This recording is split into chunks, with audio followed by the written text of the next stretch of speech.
阿輝係一個土生土長嘅香港仔，細個就喺呢條鄉村到大，由細到大都受到唔少鄉親鄰里嘅照顧同幫助。佢對呢條村、對呢班一起生活過嘅鄉親，一直都好有感情，從來都唔會忘本，更加唔會睇唔起鄉下出身。當佢聽到村裏面出事，一年辛苦種出嚟嘅橙子滯銷，面臨住爛在樹上、爛在倉裏嘅悲慘結局，幾十戶鄉親走投無路，心急如焚嘅時候，阿輝二話不說，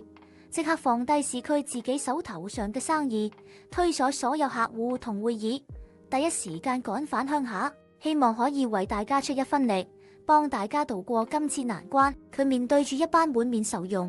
擔心到覺得冇希望嘅鄉親，好認真、好堅定咁講咗一句說話：你哋俾我3個月時間，我一定幫你哋打通外面嘅銷售渠道，將啲橙子賣出一個合理、對得起你哋心血嘅價錢，為咗令所有村民可以安心，